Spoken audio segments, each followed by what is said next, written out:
ये क्वेश्चन है गेट 2009 का 2 मार्क्स का ये क्वेश्चन है। इसके अंदर देखिए सवाल ये इसलिए थोड़ा सा अच्छा लगा था क्योंकि इसके अंदर इसने चलाकर गेट ने हिंट दिया, the algebra is travel in cylindrical coordinates. Question के अंदर इसने बोला था कि मैग्नेटिक फ्लक्स बी डेंसिटी आपको दे रखी है, आपसे पूछा है कि ये डेंसिटी किस करंट डेंसिट्यूशन को लीड करती है, तो जे की वैल्यू पूछी है। अब हमको पता है कि del cross H equals to J होता है एम्पेयर्स लॉ से। Del cross H equals to J को यूज में लेके आपको जे मिल जाएगा। एच के लिए आपको पता है B equals to mu H होता है। तो सवाल सिंपल सा हो चुका है आपके लिए कि अगर आपको निकालना है करंट डेंसिटी जे, तो बस करंट निकालना है किसका, बी बाई म्यू नोट का। एयर है, बी बाई म्यू नोट मान लेते हैं, एयर है तो म्यू की वैल्यू कितनी है, म्यू नोट है, तो आपको पता है कि बस 1 बाई म्यू नोट बाहर निकालना है और इसका कर ले लेना है डेल क्रॉस बी। अब यहाँ पर हमारे जो सॉल्यूशन में कार्टेशियन में दे रखा है तो कार्टेशियन में भी आप कर सकते हैं, लेकिन गेट ने हिंट भी दिया था। आपको लग रहा होगा कि ये हिंट केवल हमारा लिखा हुआ है, बुकलेट का लिखा हुआ है, ऐसा नहीं है। हिंट गेट ने ही दिया था कि आप इसको सिलेंड्रिकल कोऑर्डिनेट में कर सकते हैं, सवाल को सोल्व करना चाहते हैं तो आप। तो देखिए फिर से कि वहाँ पर हिंट का मतलब ये नहीं है कि आपको सोल्व करना है, क्योंकि ऑफलाइन पेपर था 2009 का, ऑफलाइन पेपर था, आप चाहें जिससे कर लें। आपको कार्टेशियन में करना है कार्टेशियन में कर दीजिए। लेकिन मैं देखता हूँ कि कुछ लोग इसके हिंट को यूज में लेके पब्लिशर्स ने गलती करेगी अभी तक भी, सिलेंड्रिकल में सोल्व करते हैं, सिलेंड्रिकल में सोल्व करके उसको जो सिलेंड्रिकल का सोल्व करने का तरीका है वो गलत अप्लाई कर लेते हैं। जैसे कि मैं इसको अब सिलेंड्रिकल में करता हूँ, कार्टेशियन में आपके सामने आंसर है और वो बिल्कुल जीरो आएगा, अगर आप करेंगे तो भी आपको देखना कि आपको उससे जीरो मिलेगा। और सिलेंड्रिकल के अंदर अगर मैं इसको करता हूँ तो आपको पहले समझ में ना होगा कि जो ये बी की जो वैल्यू आती है, अगर आप इसको सिलेंड्रिकल में बदलते हैं तो जो आपको पता है कि जो बी है ये अपने आप में एक स्केप है, पहले तो minus Y upon X square plus Y square और फिर X upon X square plus Y square A Y cap है। तो यहाँ पर अगर हम देखें यहाँ पे तो जो बी की वैल्यू आती है वो आती है B equals to 1 by rho A phi cap. Sir ये कैसे किया आपने, जहाँ जहाँ जो कार्टेशियन में बी था, जहाँ जहाँ एक्स था उसको आप रो कोस फाई लिख दीजिए, वाई है उसको रो साइन फाई लिख दीजिए, और एक स्केप को भी आपको पता है सिलेंड्रिकल के अंदर से कार्टेशियन में कैसे कन्वर्ट करते हैं। जो मैट्रिक्स है उस मैट्रिक्स से आप सिलेंड्रिकल को कार्टेशियन में बदलने का, मैट्रिक्स को आप यूज में लेके एक स्केप को एरो केप और ए फाई केप में बदल दीजिए, और ऐसे ही आपको पता है ए वाई केप को भी आप एरो केप और ए फाई केप में बदल सकते हैं।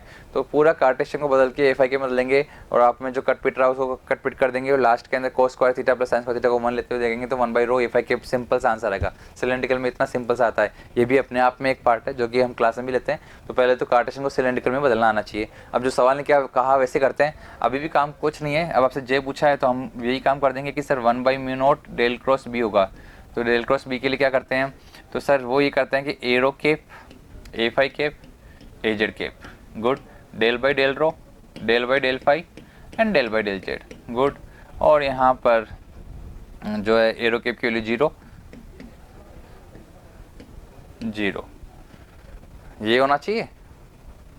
तो बस ठीक है सर, तो क्या आ रहा है इससे, तो इससे सीधी सी जो कहानी है वो इतना सिंपल सा है कि वो ये आ रहा होगा इसके अंदर कि सर जो एजेड केप का कंपोनेंट है वो आ रहा है 1 बाई रो का रिफ्लेक्शन, ए रो केप का कोई कंपोनेंट नहीं आएगा, ए फाई केप का कोई कंपोनेंट नहीं आएगा, ए जेड केप का कंपोनेंट आ रहा है सर, और 1 बाई रो का डिफ्रेंशन कितना होता है, माइनस 1 बाई रो स्क्वायर, तो वो आ रहा है sir minus 1 by rho square.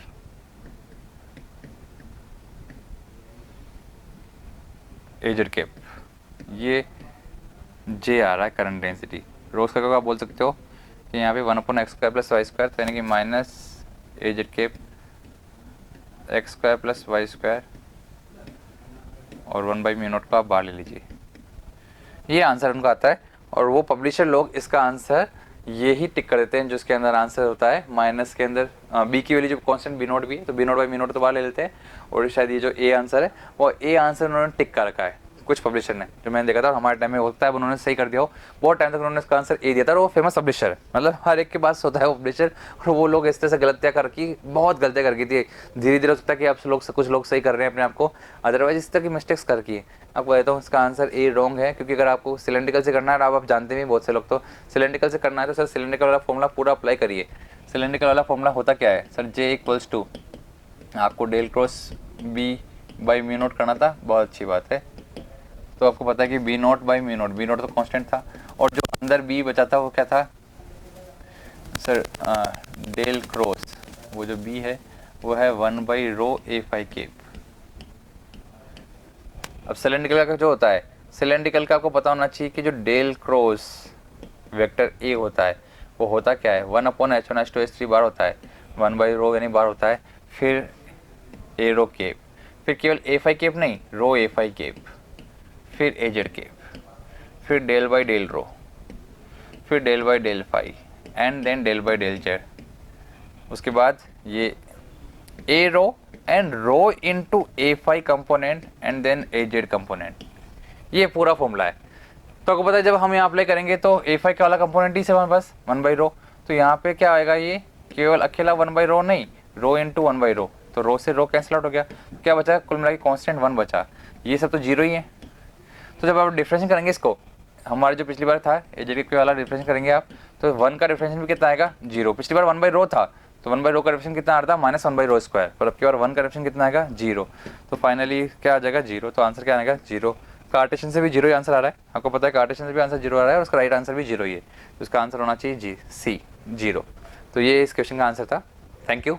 If you really like the video, please hit the like button, share the video, subscribe to our YouTube channel and press the bell icon for the latest updates. Thank you.